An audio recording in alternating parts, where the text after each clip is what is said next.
श्री शिवाय नमस्तुभ्यम। हर हर महादेव। दोस्तों, आप सभी लोग जानते हैं कि 2 अक्टूबर 2024 यानी बुधवार को पड़ रही है पितृपक्ष महीने की बड़ी अमावस्या। और दोस्तों, ये वो अमावस्या है जो पितृपक्ष महीने में पड़ने वाली सबसे बड़ी अमावस्या है, क्योंकि यह बुधवार के दिन पड़ रही है और इसका बहुत ही बड़ा और विशेष महत्व होता है। और दोस्तों, इस दिन सूर्य ग्रहण भी लग रहा है, परंतु कोई भी सूतक काल और इसका प्रभाव भारत में नहीं होगा। पूज्य गुरु जी ने कहा है कि अगर कभी भी मौका लग जाए और श्राद्ध महीने की अमावस्या बुधवार को पड़ जाए तो आप लोगों को 11 चावल के दाने का उपाय तो अवश्य ही करना चाहिए। इन दोनों का संयोग बहुत कम आता है।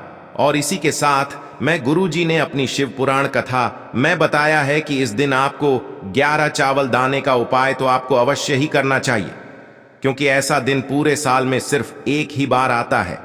और दोस्तों, आप सभी लोग जानते हो कि बुधवार पितृपक्ष अमावस्या का अगर सबसे बड़ा कोई उपाय है तो वो 11 चावल के दाने वाला उपाय है। तो दोस्तों, इस पितृपक्ष अमावस्या के दिन आप लोगों को इस 11 चावल के दाने वाले उपाय को जरूर करना है। बहुत सारे लोग होंगे जिन लोगों ने इस उपाय को ना किया हो, मतलब पूरा साल निकल गया, उन्होंने किसी भी दिन इस 11 चावल के दाने वाले उपाय को ना किया हो। पर दोस्तों, आपके पास एक आखिरी मौका बचा हुआ है जो कि 2 अक्टूबर के दिन है। तो इस दिन आप लोगों को इस वाले उपाय को जरूर कर लेना है। भले ही आपने पूरे महीने भर इस उपाय को ना किया हो, पर अगर आपने इस श्राद्ध महीने के अमावस्या के दिन अगर इस वाले उपाय को कर लिया तो आपको इस उपाय को करने का वो फल मिलेगा जिसकी आपने कभी कल्पना भी नहीं करी होगी। इसीलिए आप लोग इस वाले उपाय को एक बार जरूर कर लेना है, ताकि आप लोगों के हाथ से यह मौका ना जा सके और आपको इस उपाय को करने का फल मिल सके। दोस्तों, ये उपाय पंडित जी ने अपनी अभी की ही श्री शिव महापुराण की कथा में बताया है, जिस उपाय को आज हम आपको बहुत अच्छे से समझाने वाले हैं। इस वीडियो को देखने के बाद इस उपाय को समझने के लिए आपको कोई और वीडियो को देखने की जरूरत नहीं पड़ेगी। तो चलिए दोस्तों, उपाय को शुरू करते हैं। देखिए, यह इस श्राद्ध पक्ष महीने के बुधवार अमावस्या के दिन यह इतना खास होता है, इतना महत्वपूर्ण होता है। देखा गया है कभी कभी बड़े बड़े पूजा पाठ अनुष्ठान से जो मनोकामना पूर्ण नहीं होते, वो श्राद्ध महीने की अमावस्या के दिन एक छोटे से उपाय करने से ही आपकी मनोकामना पूर्ण हो जाती है। और बहुत सारे लोगों ने इस उपाय को किया भी है और उनको इस उपाय को करने का फल भी जरूर मिला है। अगर आप लोग भी इस उपाय को करना चाहते हैं तो आप इस उपाय को पहले अच्छे से समझ लेना, सुन लेना, उसके बाद करना। आपको इस उपाय का फल जरूर मिलेगा। और इस उपाय को कर लेने से आपके घर में चाहे किसी भी प्रकार की दुख और समस्या क्यों ना चल रही हो, आपको उसका कारण भी नहीं पता है कि भाई यह समस्या किस कारण से चल रही है। उसका कुछ भी कारण हो सकता है, जैसे पितृदोष हो सकता है या किसी भी तरह का मंगल दोष भी हो सकता है। तो इस दिन आप लोगों को यह वाला उपाय कर लेना है।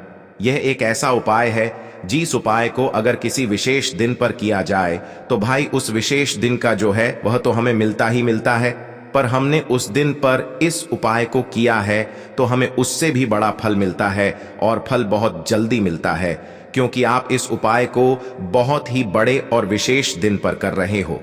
तो चलिए अब उपाय के बारे में बात करते हैं, लेकिन उससे पहले आप लोगों को यह जानना आवश्यक है कि आखिर यह उपाय किस समय करना है, किसको करना है और कैसे करना है। तो चलिए हम आगे आपको वीडियो में एक एक करके बता देते हैं। लेकिन उससे पहले अगर आप लोग हमारे चैनल पर पहली बार आए हैं या फिर मेरी आवाज आज पहली बार सुन रहे हैं तो हमारे चैनल को सब्सक्राइब जरूर कर लेना और इस वीडियो को लाइक करके कमेंट बॉक्स में श्री शिवाय नमस्तुभ्यम ओम नम शिवाय जरूर टाइप कर देना। तो दोस्तों, इस 11 चावल के दाने वाले उपाय को हमें इस बुधवार अमावस्या के दिन कैसे करना है, किसको करना है, किस समय करना है और कहां पर करना है, ये सारे सवालों के जवाब आपको इस वीडियो में मिल जाएंगे। और जो ये वीडियो देखेगा भाई, उसको 11 चावल के दाने वाला उपाय जरूर करना चाहिए, क्योंकि इस दिन एक चावल के दाने का भी बहुत ही बड़ा और विशेष महत्व होता है। और जब बात आ जाए 11 चावल के दाने की, तो ये सोने पे सुहागा वाली बात हो जाती है और ये एक बहुत ही बड़ा उपाय हो जाता है। इस बुधवार अमावस्या का। तो अब दोस्तों, इस 11 चावल के दाने वाले उपाय को आखिर करना किसको है, सबसे पहले हम लोग वो बात जान लेते हैं। तो देखो, घर की जो बड़ी माताएं बहनें होती हैं, उन माताओं बहनों में से कोई भी एक बड़ी माता बहन इस वाले उपाय को कर सकती है। और दोस्तों, अगर आप चाहें तो अपने घर में से सभी सदस्यों को भी इस उपाय को करवा सकते हैं। अगर किसी व्यक्ति की खुद की कोई मनोकामना है, खुद की कोई दुख और परेशानी है जो कि वह अपने लिए ही करना चाहता है इस वाले उपाय को, तो वह खुद अपने लिए भी कर सकता है। बाकी अगर कोई घर में से ऐसा है जो कि अपने पूरे घर परिवार की सुख और शांति के लिए ये वाला उपाय करना चाहता है, तो भाई वह भी कर सकता है, उसमें भी कोई दिक्कत वाली बात नहीं है। कहने का मतलब ये है कि इस उपाय को हर एक सदस्य भी कर सकता है और पूरे घर परिवार के सदस्य के लिए घर की बड़ी माताओं बहनों में से कोई एक माता बहन भी कर सकती है। माताएं बहनें अगर घर में उपस्थित न हो या वो यह वाला उपाय न कर पा रही हो, तो फिर घर का कोई बड़ा सदस्य भी इस 11 चावल के दाने वाले उपाय को कर सकता है, चाहे फिर वह पुरुष ही क्यों ना हो, उसमें कोई भी दिक्कत वाली बात नहीं है। अब दोस्तों, इस 11 चावल के दाने वाले उपाय को हमें करना कहां पर है? हमें इसे शिव जी के मंदिर में जाकर करना है। बहुत सारे लोग प्रश्न करते हैं हर एक उपाय को करते समय, क्या हम इस उपाय को घर पर कर सकते हैं? तो इस वाले उपाय को आप घर पर नहीं कर सकते हो। इस वाले उपाय को करने के लिए आपको शिव जी के मंदिर ही जाना पड़ेगा। उसके बाद में दोस्तों, जो अगला प्रश्न निकल कर आता है वो यह आता है इस उपाय को लेकर कि आखिर इस उपाय को हमें किस समय करना है, सुबह के समय करना है कि शाम के समय करना है। तो देखो, इस वाले उपाय को आप लोग सुबह के समय भी कर सकते हो और शाम के समय प्रदोष काल में भी कर सकते हो। अब अगर आप पूछो कि भाई सबसे उत्तम समय कौन सा रहेगा इस 11 चावल के दाने वाले उपाय को करने का, तो हम आपसे बस यही कहेंगे कि इस उपाय को आप सुबह के समय करेंगे तो ज्यादा बेहतर होगा। बाकी अगर प्रदोष काल शाम के समय भी करेंगे तो भी अच्छा होगा, उसमें कोई भी दिक्कत वाली बात नहीं है। तो अब दोस्तों, जो अगली सबसे बड़ी और महत्वपूर्ण बात आती है वो यह आती है कि सुबह अगर हम उपाय को करेंगे तो हमें कितने बजे से लेकर कितने बजे तक के बीच में करना है, और शाम के समय प्रदोष काल में करेंगे तो हमें कितने बजे से लेकर कितने बजे के बीच में करना है। तो देखो, सुबह जितनी जल्दी हो सके आप उपाय को करने की कोशिश करना। बाकी अगर किसी कारणवश लेट भी हो जाओ, थोड़ी देर भी हो जाए, तो 10 या 11 बजे तक भी आप उपाय कर लेना, पर 12 बजे से ज्यादा देरी न हो, ठीक है? इस बात का ध्यान रखना। उसके बाद में दोस्तों, अगर शाम के समय प्रदोष काल की बात करें, प्रदोष काल का जो समय होता है वो शाम के 6 बजे से शुरू हो जाता है। मतलब शाम के 6 बजे से लेकर 7 बजे के बीच का जो समय होता है, यह समय प्रदोष काल का समय होता है। पर अभी जो मौसम चल रहा है, इस मौसम में जो है शाम बहुत देरी से होती है। तो आप इस उपाय को 7 या 8 बजे के बीच में भी कर सकते हो। मतलब शाम के 6 बजे से रात 8 बजे के बीच में आप कभी भी इस वाले उपाय को कर सकते हो, उसमें कोई भी दिक्कत वाली बात नहीं है। अब दोस्तों, यहां पर इस उपाय को लेकर एक और सबसे बड़ी बात यह निकल कर आती है कि इस 11 चावल के दानों को हमें लेना कहां से होता है, और हमें इस उपाय को करने के साथ में क्या और कुछ भी सामग्री ऐसी होती है जो शिव जी के मंदिर लेकर जानी पड़ती है। तो देखो, यहां पर हम आपको बता दें, सबसे पहले आप लोग ये जान लो कि यह जो 11 चावल के दाने वाला उपाय है, सिर्फ और सिर्फ आप उपाय की सामग्री लेकर कभी भी शिव जी के मंदिर मत जाना, क्योंकि हमें भगवान के सामने यह नहीं दर्शाना है कि अगर हम भगवान शिव जी के मंदिर आए हैं तो अपने फायदे के लिए आए हैं। तो इसलिए जो भी पूजन सामग्री है, उपाय सामग्री है, 11 चावल के दाने, इसके साथ में आपको पूजन सामग्री भी जरूर लेकर जाना है। देखो, अगर सुबह के समय उपाय कर रहे हो तो सीधी सी बात है, 1 लोटा जल तो आप लेकर जाओगे ही जाओगे। वही 1 लोटा जल अगर मिट्टी का जल हो तो बहुत अच्छा रहेगा। मिट्टी का जल कैसे बनाया जाता है, इसके लिए हमने पहले से बहुत सारी वीडियोस बना दी है। आपके पास इस दिन एक आखिरी मौका रहेगा मिट्टी का जल शिव जी पर चढ़ाने का और उपाय को करने का। बहुत बड़ा आपको इस दिन फल मिलेगा। तो इसलिए इस दिन हो सके तो भाई मिट्टी का जल चढ़ाना, तो अपने साथ में कम से कम 1 लोटा जल तो आपको लेकर जाना ही जाना है। अगर मिट्टी का जल नहीं है तो घर का जल भी आप इस्तेमाल कर सकते हो। इसके अलावा जो भी पूजन सामग्री है, देखो 11 चावल के दाने ये अलग आपके रहेंगे और जो आपकी पूजन सामग्री रहेगी वो अलग रहेगी। पूजन सामग्री में आप जो भी चीज लेकर जाना चाहे वो लेकर जा सकते हैं, उसमें कोई भी दिक्कत वाली बात नहीं है। वहीं अगर हम बात करें शाम के समय की, तो शाम के समय शिव जी पर जल नहीं चढ़ता है, इसीलिए शाम के समय आप लोग एक दीपक तैयार कर लें जो कि गोल बत्ती का आटे का शुद्ध देसी गाय का घी का होगा, है ना। इस बात का आप लोगों को ध्यान रखना है और इस दीपक को आपको घर से जलाकर नहीं लेकर जाना है, भगवान शिव जी के मंदिर में जाकर ही जलाना है। इस बात का भी आप लोगों को ध्यान रखना है। अब दोस्तों यहां पर हमें इस बात को समझना है कि यह 11 चावल के दाने हमें लेना कहां से है। क्या हमें दुकान से लेकर आना है या हमें अपने घर से लेना है या कहां से लेकर आना है और कौन से चावल लेना है, क्योंकि चावल भी बहुत प्रकार के होते हैं। तो देखो इन सभी सवालों के जवाब आप लोग एक बात में सुन लो कि भाई ये जो उपाय है, इस उपाय में आपको ये नहीं देखना है कि भाई कौन से चावल है कौन से चावल नहीं है। बस जो भी चावल ले रहे हो वो चावल का दाना सबूत होना चाहिए, मतलब साबुत होना चाहिए, टूटा हुआ नहीं होना चाहिए, कटा पिटा नहीं होना चाहिए। ये बात आपको ध्यान रखना है। बाकी आपका चावल बासमती हो या सादा चावल हो या कोई सा भी चावल हो, उसमें कोई भी दिक्कत वाली बात नहीं है। तो सीधी सी बात है कि आपके घर के रसोई घर में जहां पर आप भोजन बनाते हो, वहां पर जो भी चावल आपके उपस्थित हो, उन चावलों में से अपनी एक कटोरी भर लेना या एक मुट्ठी चावल अलग से निकाल कर रख लेना, क्योंकि हम 11 चावल ही यहाँ पर इस उपाय में लेने वाले हैं, तो हमें यह चावल के दाने गिनकर निकालने पर डढ़ेंगे। इस बात का आप लोगों को ध्यान रखना है। तो अपने उस चावल की कटोरी में से या चावल में से 11 ऐसे चावल के दाने आप लोग निकाल लो जो कि टूटे हुए ना हो, कटे पिटे ना हो, जिनमें कोई दाग ना लगा हुआ हो, है ना। अच्छे साबुत चावल के दाने 11 दाने आप लोग निकाल कर रख लो और इन्हें किसी भी एक कागज की पुड़िया में या किसी एक छोटी सी कटोरी में आप लोग रख लो, ताकि यह सुरक्षित रहे। आपके एक भी चावल का दाना इधर उधर ना हो और आपका उपाय भी पूरा अच्छे से हो जाए। तो भाई जैसे ही आपका उपाय की जो सामग्री है, 11 चावल के दाने ये तैयार हो जाते हैं, उसके बाद मैं आपको जो भी अपनी पूजन सामग्री है, सुबह के समय कर रहे हो तो एक लोटा जल या पूजन सामग्री जो लेकर जाना चाहो उसकी भी तैयारी कर लेना।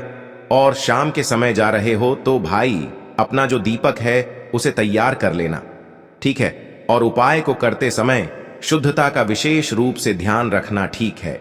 सुबह सुबह स्नान करने के बाद ही उपाय को करने की आप लोग तैयारी करना।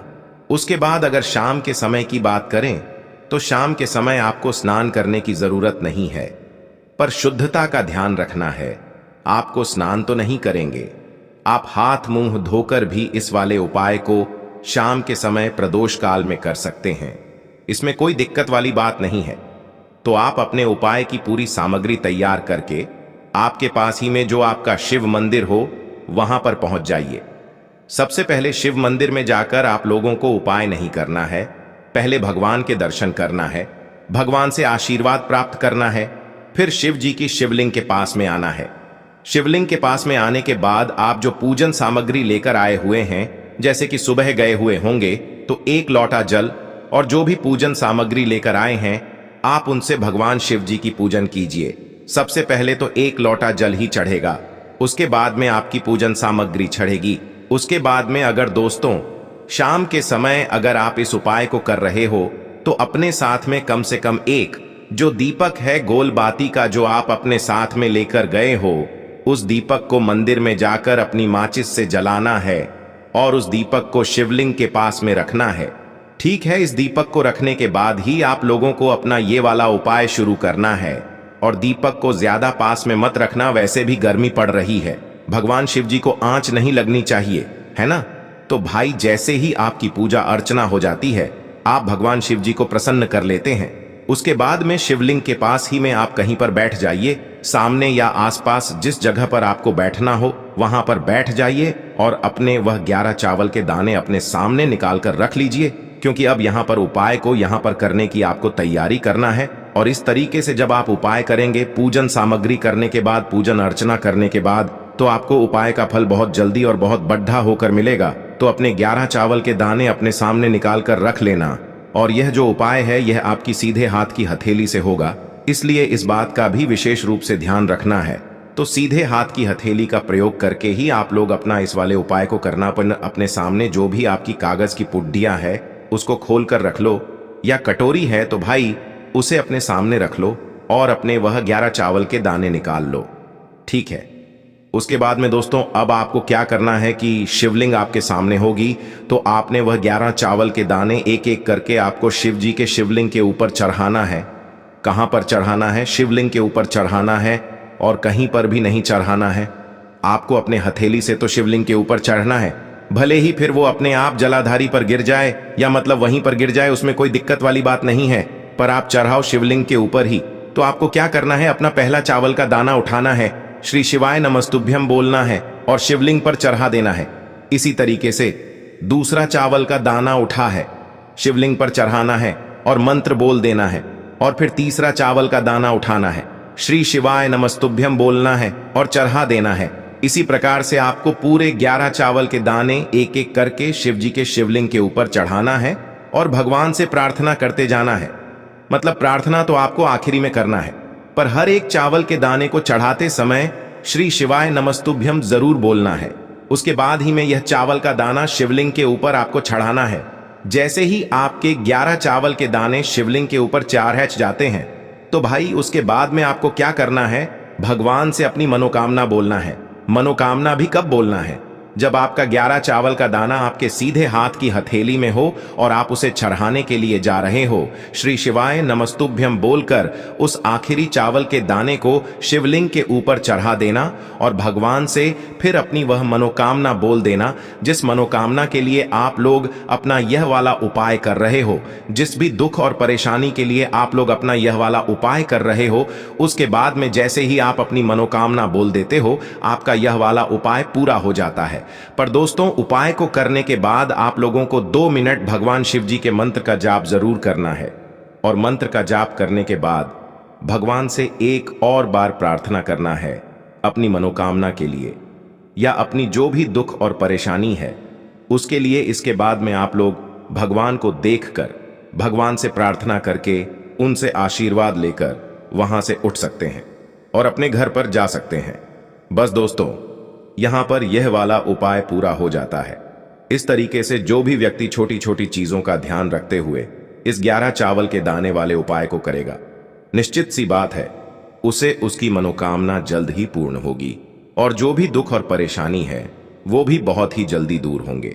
और दोस्तों, अगर आपको हमारी ये वीडियो पसंद आई हो तो हमारे इस वीडियो को लाइक और चैनल को सब्सक्राइब जरूर करें। हर हर महादेव। ओम नमः शिवाय।